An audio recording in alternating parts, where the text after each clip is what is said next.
Bangladesh government had one-sidedly declared an election to be held on the 7th, just in 2 days' time. But as you know, that everybody in the country and concerned friends overseas know very well that the result has already been sorted out from the Prime Minister's office.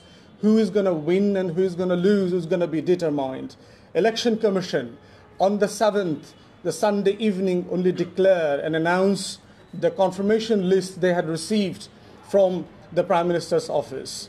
We have rejected this election as a farcical, as a Potemkin and a lopsided election. Nobody, no credible opposition political parties are participating in this election.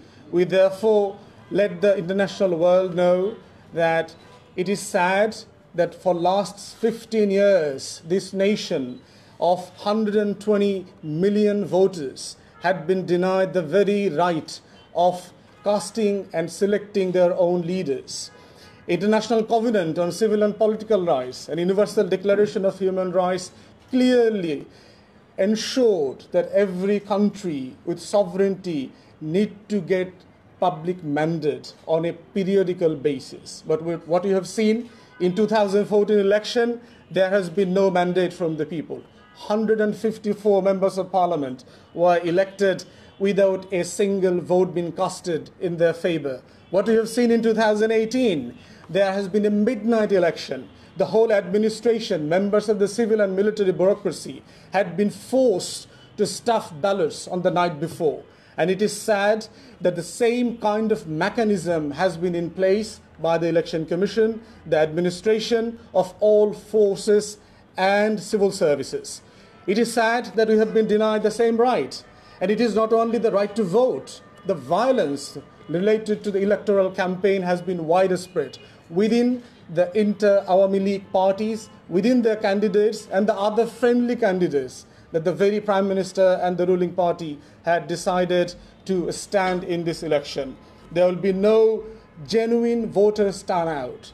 We fear not even 5% of the votes or the voters would attend the polling stations. In doing so, to increase the voter numbers, what the regime has been doing is far worse than we expected.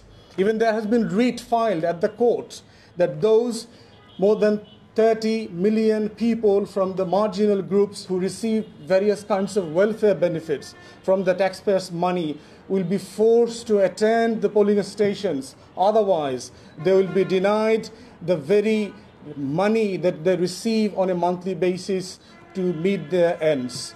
It is sad many of those benefit cards had been already seized by the ruling party activists across the countries. We have been seen money has been distributed to different places and areas so that the voters can go and attend. Threats and intimidation has been widespread. If the voters do not attend the polling stations, they will be forced to leave their homes or go into hiding. There are intimidation and fear that false cases would be charged against them and they will be detained if necessary.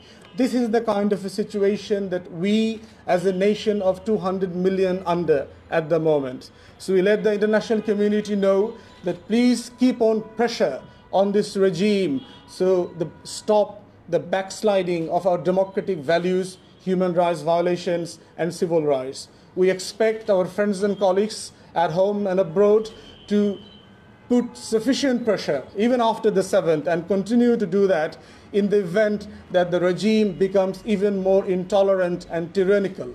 Totalitarian and authoritarian regime cannot be a solution for Bangladesh as a literal country in the Indo-Pacific. So for our safety, for our future, for our trade and commerce in the coming years and decades, we feel our future lies with the democratic world. Our future lies with the rule-based international world. So the troika that has been helping this regime for this backsliding is not a solution for this country and the people.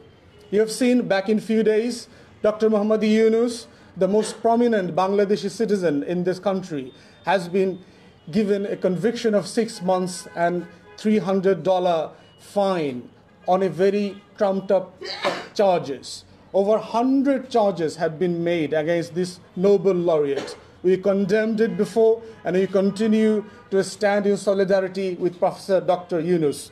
We ask the international community to take note that the largest opposition, the BNP leadership and the activists, have been in hiding. Tens of thousands have been detained in last 3 months. More than 1,000 of their top leaders have been given convictions through false charges, including many of them who passed away, who doesn't live in the country, who are abroad, and who have never been at the place of the incidents. We therefore ask the international community, United Nations, United States, European Union, and other friends around the world to take necessary measures so that Bangladesh doesn't fall out from our democratic path. Thank you very much.